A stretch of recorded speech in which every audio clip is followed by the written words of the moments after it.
For most of my life, I believed in the idea of family above all else. Blood ties, loyalty, and love, they were the foundation of everything I held dear. My cousin, Ryan, wasn't just a relative, he was the closest thing I had to a brother. We'd grown up together, played on the same little league team, and shared secrets that only cousins who spent every summer together could understand. When Sophie and I got married, it felt only natural to have Ryan as my best man. I'd always imagined that my wife and my family would blend seamlessly, and they did. Sophie, with her warmth and humor, fit right in. She had this way of making everyone feel like they mattered, like they were the most important person in the room. Ryan, who was usually wary of new people, had taken to her instantly, joking that I'd finally done something right. It was everything I'd ever wanted, a strong marriage, a tight-knit family, and a life that felt complete. Sophie and Ryan got along like siblings, which made me happy.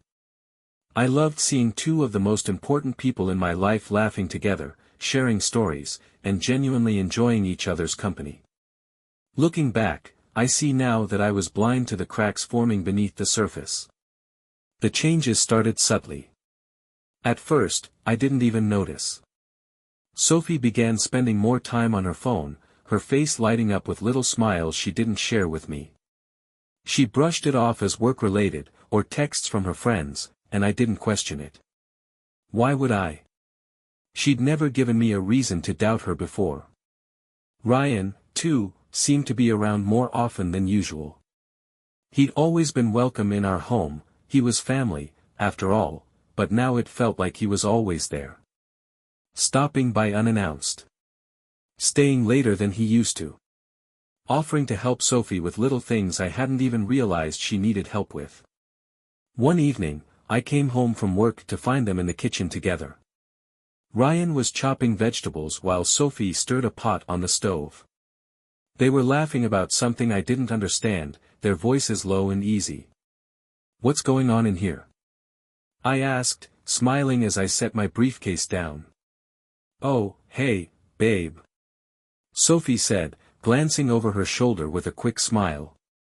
"Ryan was just helping me with dinner. Hope you don't mind."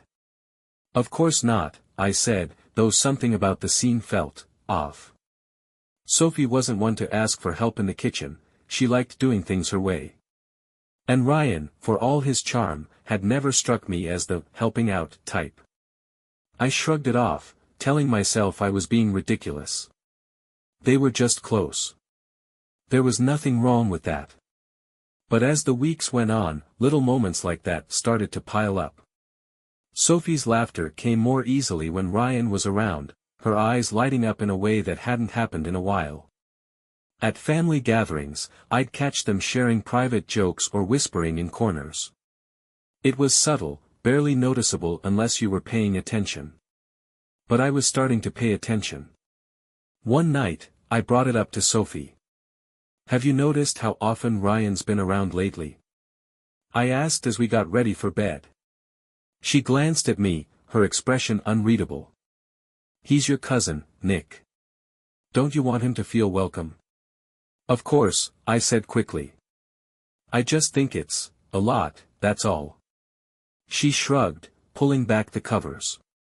"He's been going through a rough time. You know how he is, always restless, always looking for something to distract him. I think he just feels comfortable here." I nodded, trying to push down the unease growing in my chest. Sophie had a point, Ryan had always been the restless type. But something about her answer didn't sit right with me. It felt rehearsed, too smooth, like she'd already anticipated the question.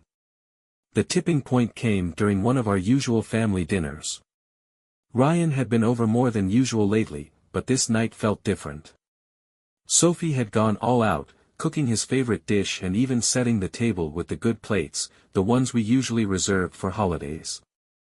"Wow, Sophie," Ryan said as he took his seat. "This looks amazing." She beamed at him, her cheeks flushing slightly. "Well, I know how much you like this." I watched them closely throughout the meal, the way she leaned a little closer when he spoke, the way he seemed to hang on her every word. It was subtle, but the tension was there, simmering beneath the surface. When Sophie got up to grab dessert, I caught Ryan staring after her for a moment too long. "What's going on with you?" I asked, trying to keep my tone light. He looked at me, his grin easy and confident. "What do you mean?" "You've been around a lot lately," I said. "Not that I mind, but, everything okay?" Ryan shrugged, taking a sip of his drink. "Yeah, just enjoying family time. You know how it is." His answer was simple, but something about it felt evasive. I wanted to press him further, but Sophie returned with the dessert, her cheerful voice breaking the tension.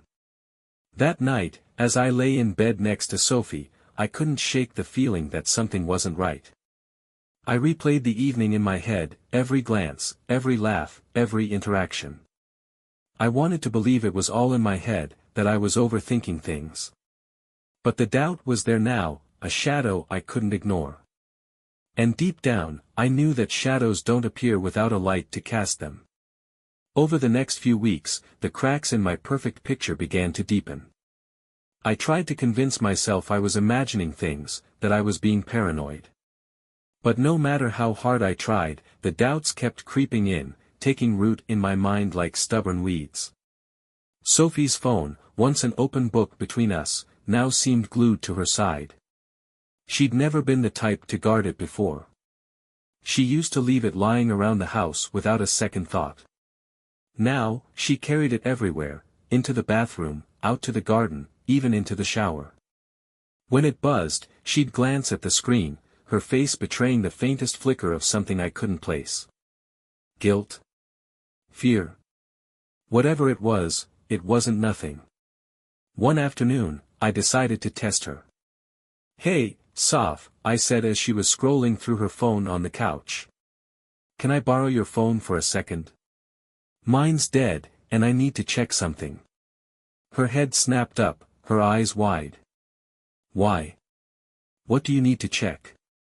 "Just the weather," I said, shrugging. "It's no big deal." She hesitated, her fingers tightening around the phone for a moment before she handed it to me. "Here. But don't mess with my messages, I've got a bunch of work stuff in there."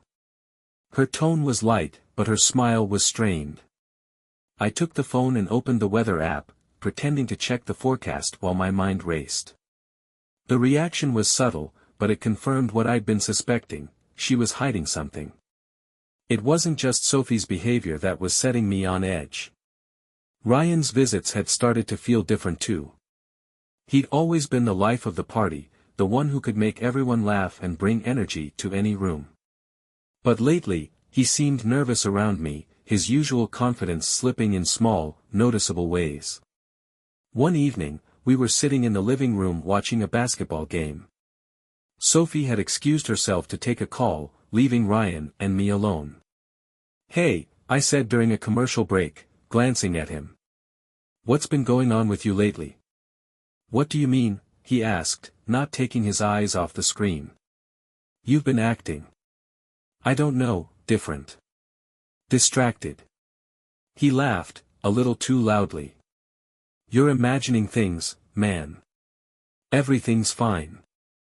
But his laugh didn't feel genuine, and the way he avoided my gaze only made my suspicions grow. The turning point came one Saturday when Sophie went out shopping with friends. Normally, she'd spend hours chatting excitedly about their plans, showing me photos of what she'd bought. But this time, she was vague about where she was going and even vaguer about when she'd be back. After she left, I sat in the quiet house, the knot in my stomach growing tighter with each passing minute. I decided to text her friend Amanda, the one Sophie claimed to be with. Me, "Hey, Amanda. Hope you and Sophie are having fun today. Can you remind her to grab the wine for dinner tonight?" The response came almost immediately. "Amanda, hey, Nick. Sophie's not with me, haven't seen her since last week. Is everything okay?" The words hit me like a punch to the gut. My hands trembled as I set my phone down, my mind racing. If Sophie wasn't with Amanda, then where was she? And who was she with? When Sophie came home later that evening, she seemed almost too cheerful. She kissed me on the cheek, humming to herself as she put her bags on the counter. "Did you have a good day?" I asked, trying to keep my tone casual. "Yeah," she said, not meeting my eyes. "Amanda and I had a great time. The stores were crazy, though." I stared at her, my chest tight with anger and disbelief. "Really? Amanda said she hasn't seen you since last week." Her face paled, her hand freezing mid-reach for the wine bottle on the counter. "Oh," she said, her voice trembling. I ran into some other friends. Amanda had to cancel, so I went with them instead." "Which friends?" I asked, crossing my arms. She hesitated, her eyes darting around the room as if looking for an escape. "Just, some work friends. You wouldn't know them." The lie was so obvious, so clumsy, that it felt like a slap in the face. I wanted to call her out right then and there, to demand the truth. But something stopped me. I wasn't ready, not yet. I needed more. The next morning, I decided to take matters into my own hands. When Sophie went out for her usual morning jog, I opened her laptop, praying that I'd find the answers I was looking for. At first, there was nothing. No incriminating emails, no suspicious files. But then I opened her social media accounts and found a message thread that made my blood run cold. It was Ryan. Their messages were vague, full of inside jokes and references I didn't understand.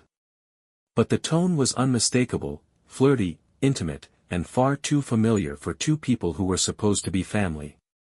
One message, in particular, stood out: "Can't wait to see you again. Last night was amazing."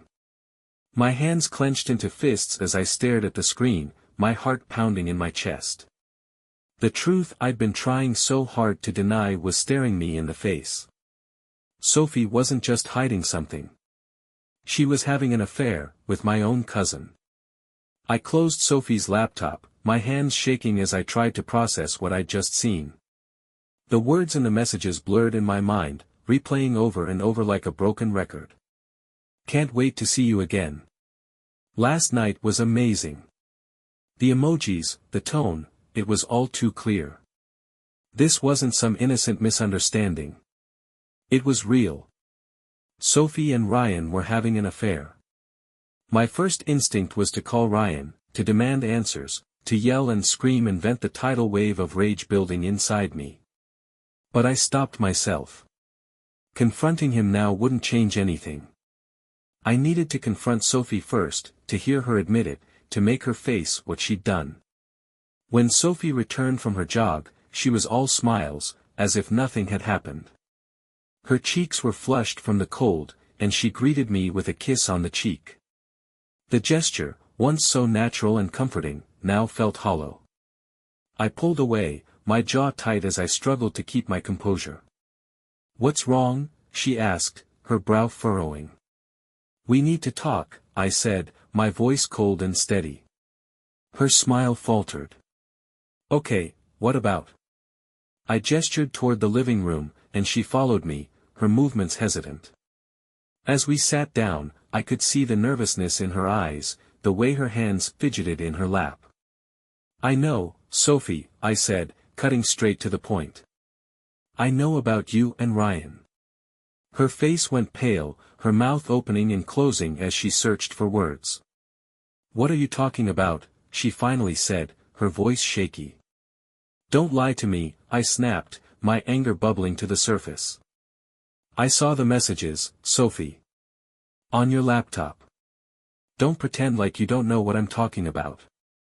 Her eyes filled with tears, and she looked away, her hands covering her face. "Nick. I didn't mean for this to happen," she said, her voice breaking. "I swear, I didn't. Didn't mean for what to happen." I demanded, my voice rising. "Didn't mean to sneak around with my cousin. Didn't mean to destroy our marriage. Which part of this was an accident, Sophie?" She sobbed, her body shaking as she tried to speak. It started out as nothing, she said finally. We were just talking. He was going through a rough time, and I was too, and one thing led to another. That's your excuse? I said bitterly. You were both having a rough time, so you decided to stab me in the back. To sleep with someone I trusted like a brother. It wasn't about you, she said, her voice desperate. It was never about you. I know that sounds terrible, but I don't even know how it happened, Nick. I wasn't thinking. I stood up, pacing the room as my anger threatened to boil over. Not thinking. That's your explanation. You weren't thinking for how long, Sophie? Weeks? Months? How long has this been going on? She hesitated, and that hesitation cut deeper than any of her words. A few months, she admitted finally. But it's over now. I swear, it's over. I laughed bitterly, the sound harsh and hollow. Over? You think that makes it better? You think that erases what you've done? She looked up at me, her face streaked with tears. I know it doesn't, she said. I know I've destroyed your trust, and I'll regret it for the rest of my life. But Nick, I love you. I never stopped loving you. Love? I repeated, my voice dripping with sarcasm. You don't do this to someone you love, Sophie. You don't lie to them, betray them, make them feel like a fool. She didn't respond, her sobs filling the silence between us. For a moment, I just stood there, staring at the woman I thought I knew, the woman I'd trusted with everything. The anger, the sadness, the betrayal, it all felt like too much to bear. I need to talk to him, I said finally, my voice low. Sophie's head snapped up, her eyes wide with fear. Nick, please. Don't do this. I have to, I said, my jaw tight. I need to hear it from him. I need to hear him admit it. That evening, I drove to Ryan's apartment, my hands gripping the steering wheel so tightly my knuckles turned white. I didn't call ahead, didn't give him any warning. I wanted to catch him off guard, to make him face me without the chance to come up with excuses. When he opened the door, the color drained from his face. He didn't need to ask why I was there, he already knew. Nick, he said, his voice shaky. Let me explain. I pushed past him into the apartment, my anger boiling over. Explain what, Ryan? I snapped. Explain how you betrayed me. How you went behind my back with my wife. Go ahead. I'm listening. He closed the door, his shoulders slumping as he leaned against the wall. I'm sorry, he said, his voice barely above a whisper. I didn't mean for it to happen. That's what she said, I said bitterly. Neither of you meant for it to happen. But it did. So tell me, Ryan. How long? He hesitated, his eyes dropping to the floor. A few months, he admitted finally. It was stupid, Nick. I wasn't thinking. Not thinking. I repeated, my voice rising. You weren't thinking for months. You weren't thinking every time you texted her, every time you saw her, every time you touched her. Give me a break. I messed up, he said, his voice trembling. I know I did. And I hate myself for it. Good, I said coldly. You should. By the time I left Ryan's apartment, I felt no sense of closure, no relief. If anything, I felt worse. Hearing the truth from both of them didn't make the betrayal any easier to bear. It only confirmed what I already knew, my life, my marriage, my trust, it was all shattered. The days after confronting Sophie and Ryan were the darkest I'd ever known. The betrayal felt like a wound that wouldn't stop bleeding, a constant ache that followed me everywhere. I couldn't eat, couldn't sleep, couldn't focus on anything but the memories replaying in my head. Every laugh, every shared glance between them now felt like a clue I should have seen, a warning I had ignored. Sophie tried to talk to me, but I couldn't bring myself to face her. The mere sight of her brought the betrayal rushing back, raw and fresh. I avoided her as much as I could, spending my nights on the couch and leaving the house early to avoid any conversation. Her texts became a lifeline she clung to, even when I didn't respond. Sophie, I know I hurt you, Nick. I know I don't deserve your forgiveness, but I'll do anything to make this right. Sophie, I've been looking into therapy, for me, for us. Please let me try to fix this. Sophie, I miss you. I love you. I can't believe I threw everything away. Please don't give up on us. Her words, though sincere, didn't reach me. I couldn't reconcile the woman who claimed to love me with the one who had betrayed me in the worst way possible. Every text, every plea felt like salt in the wound. Ryan, on the other hand, didn't even try to reach out. After our confrontation, I didn't hear a word from him. No texts, no calls, no apologies. It was as if he'd vanished from my life completely, leaving nothing but the wreckage of his betrayal behind. Part of me was relieved. I didn't think I could handle hearing his excuses again, but another part of me seethed at his silence. He'd destroyed my trust, my marriage, and yet he didn't have the courage to face the fallout. One evening, Sophie tried to corner me in the kitchen. I had just come home from work, exhausted and emotionally drained, when she appeared in the doorway, her face pale and drawn. Nick, she said softly, her voice trembling. Can we please talk? Just for a few minutes. I didn't respond, busying myself with unpacking the groceries I'd picked up on the way home. Please, she said again, stepping closer. I know I've hurt you, but ignoring each other isn't going to fix anything. I slammed a bag of chips onto the counter, my anger bubbling to the surface. Fix anything? I snapped, turning to face her. How exactly do you plan to fix this, Sophie? Do you have a time machine? Can you go back and erase the months you spent lying to me, sneaking around with my cousin? Her eyes filled with tears, and she shook her head. No, I can't, she said, her voice breaking. But I can try to make things right. I can try to show you that I'm still the woman you fell in love with. I laughed bitterly, the sound hollow and harsh. The woman I fell in love with wouldn't have done this, I said. The woman I fell in love with wouldn't have betrayed me. She stepped closer, her hands trembling as she reached for mine. I made a mistake, she said. A horrible, unforgivable mistake. But I love you, Nick. I've always loved you. Please don't throw everything away. I pulled my hands back, the pain in my chest threatening to choke me. I'm throwing everything away. I said, my voice rising. You're the one who destroyed everything, Sophie. You're the one who made the choice to cheat. Don't put this on me. She crumpled, her sobs shaking her body as she sank into a chair. For a moment, I felt a flicker of sympathy, a reminder of the woman I had once loved so deeply. But it wasn't enough to drown out the anger, the hurt, the overwhelming sense of betrayal. That night, I called my sister, Claire. She was one of the few people I trusted completely, and I needed someone to talk to who wasn't tangled up in the mess of it all. Nick, she said, her voice filled with concern when she answered. What's going on? You sound terrible.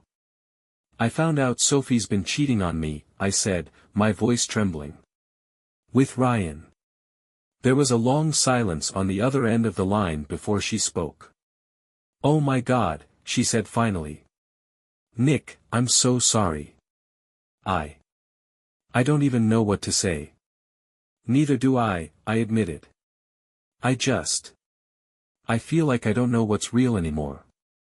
How could they do this to me? How could he do this to me? I don't know, Claire said softly. But you don't deserve this. None of it. Have you talked to Sophie? Yeah, I said bitterly. She says she wants to fix things, that she loves me. But I don't know if I can believe her. And Ryan? I clenched my jaw, the anger flaring up again. I haven't heard a word from him. He's a coward. Claire sighed, her voice heavy with sadness.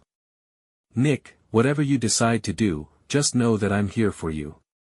Whether you want to try to work things out with Sophie or walk away, I'll support you. But don't let their betrayal define you. You're better than this." Her words stayed with me long after the call ended, a small beacon of clarity in the storm of emotions I was drowning in. The days turned into weeks, and the emotional weight of Sophie's betrayal became a constant companion. The life I had once cherished felt like it had been ripped apart, and no matter how much I tried to move forward, the echoes of her actions lingered. Sophie tried relentlessly to reach me. She left notes on the kitchen counter, sent long messages to my phone, and even booked a counseling session for us without telling me. She was fighting for us, or at least she wanted me to believe she was. But every effort she made only served to remind me of how deeply she had hurt me. One evening, I sat alone in the living room, staring at a photo of us from our honeymoon. We looked so happy, so carefree. I tried to reconcile the smiling woman in the picture with the one who had been capable of such betrayal. I wondered if I would ever be able to see her without also seeing the lies, the stolen moments she had shared with Ryan. The decision to attend the counseling session wasn't an easy one. Sophie had begged me to come, insisting that it was a step we needed to take if there was any hope of saving our marriage. I wasn't sure if I believed that, but part of me needed to hear her out, to see if there was anything left worth fighting for. The session was awkward, tense, and emotionally draining. The counselor, a calm woman with kind eyes, began by asking us to share our perspectives. Sophie went first, her voice trembling as she recounted how she had felt lonely and disconnected in our marriage, how Ryan had been a distraction during a time when she didn't know how to confront her feelings. "It wasn't about you, Nick," she said, tears streaming down her face. "I know that doesn't make it right, but it's the truth. I felt lost, and I made a terrible, selfish mistake." Her words cut deep. I wanted to yell, to tell her that blaming her loneliness didn't excuse her actions. But I held back, knowing that this was part of the process. When it was my turn to speak, I let the anger and pain spill out. "You didn't just betray me, Sophie," I said, my voice shaking. "You betrayed the life we built together. You made me question everything, every moment, every memory. How am I supposed to move past that?" The counselor guided the conversation, encouraging us to explore our feelings and address the root causes of what had happened. It was exhausting, but it also forced me to confront questions I had been avoiding. Did I still love Sophie? Could I ever trust her again? Was I willing to try? After the session, we sat in the car in silence. Sophie turned to me, her eyes red and swollen. "Thank you for coming," she said softly. "I know it wasn't easy." "I'm not sure it changed anything," I replied, my tone neutral. "It's a start," she said. "And I'll do whatever it takes, Nick." "I mean that." I didn't respond. The truth was, I didn't know if I believed her. The hurt was still too fresh, the betrayal too raw. But as I stared out the window, I couldn't help but wonder if there was a chance, no matter how small, that we could rebuild what we'd lost. Ryan, meanwhile, remained a ghost in my life. He didn't call, didn't text, didn't try to explain himself further. I'd thought his silence would bring me peace, but instead, it left me with a hollow sense of unfinished business. I wanted closure, but I didn't know how to get it. How do you heal from a betrayal like his? How do you move forward when someone you trusted so deeply has shattered that trust beyond repair? One night, after a particularly long day at work, I found myself driving to his apartment. I didn't have a plan, didn't even know what I wanted to say. But when he opened the door and saw me standing there, the look of guilt on his face was enough to bring my anger rushing back. "Nick," he said, his voice hesitant. "I didn't think I'd ever see you again." "Yeah, well," I said bitterly, "there's a lot of things I didn't think would happen. Like you sleeping with my wife." He winced, stepping aside to let me in. "I'm sorry," he said, his voice low. "I know that doesn't mean much, but I am." "Why?" I asked, my voice trembling. Why did you do it, Ryan? You were supposed to be my family. My brother. He sighed, running a hand through his hair. I don't know, he admitted. I was selfish. I wasn't thinking about you, or the consequences. I let my own feelings get in the way, and I ruined everything. Yeah, you did, I said coldly. You ruined everything. And for what? A fling? A distraction? He looked down, unable to meet my eyes. I don't expect you to forgive me, he said. I hate what I did. To you, to Sophie, to all of us. I stared at him, my chest tight with a mix of anger and sadness. You should hate yourself, I said. Because I sure as hell do. That night, as I drove home, I realized something. Forgiveness, for Sophie, for Ryan, wasn't about them.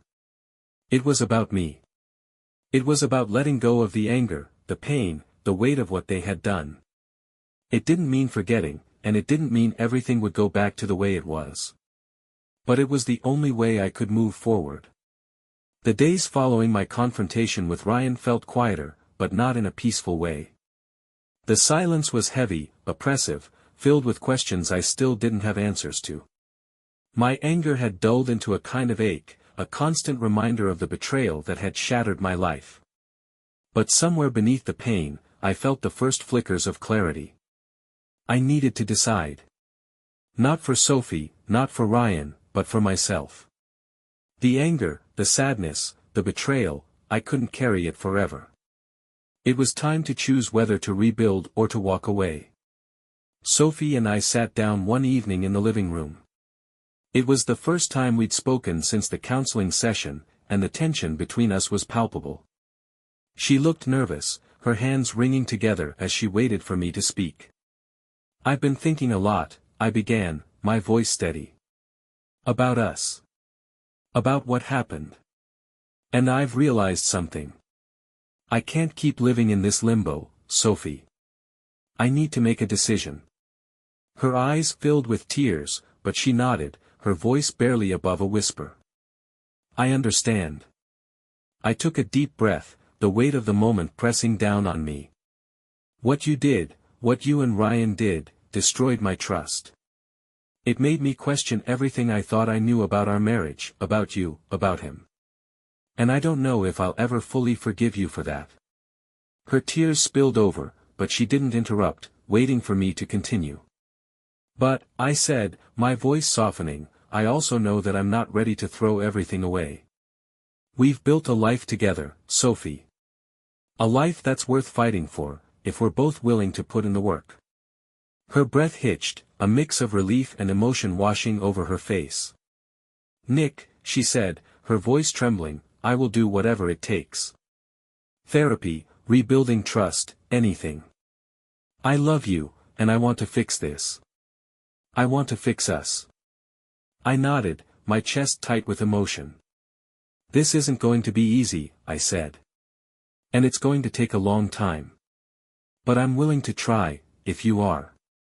She reached for my hand, her fingers trembling as they brushed against mine. For the first time in weeks, I didn't pull away. It wasn't the same as it had been before, but it was a start. The road to rebuilding wasn't smooth.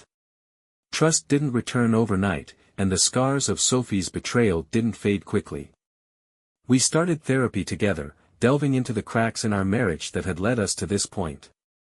Sophie opened up about her insecurities, her feelings of loneliness and inadequacy that had driven her to seek validation from Ryan. And I shared my own struggles, the ways I had taken her for granted, the moments I had been emotionally absent without realizing it. There were moments when the anger resurfaced, when I questioned whether I had made the right choice. But there were also moments of hope, small, fragile moments that reminded me of the love we had shared, the life we had built. Slowly, those moments began to outweigh the pain. Ryan, on the other hand, was no longer a part of my life. I couldn't forgive him, not yet, and maybe not ever. His betrayal had cut too deeply, and while I didn't want to carry the weight of that anger forever, I knew I needed distance. For my own sake, I chose to let him go. A year later, as Sophie and I sat together on the couch, her head resting on my shoulder, I realized something. Our marriage wasn't the same as it had been before the betrayal. It never would be. But maybe that wasn't a bad thing. Maybe rebuilding meant creating something new, something stronger, something more honest. Do you think we'll ever get back to normal? Sophie asked softly, her voice breaking the quiet. I wrapped my arm around her, pulling her closer. I don't know, I admitted. But I think we're building something better. And that's enough for me. She smiled, her eyes shining with hope. For the first time in a long time, I felt at peace, not because everything was perfect, but because we were finally moving forward.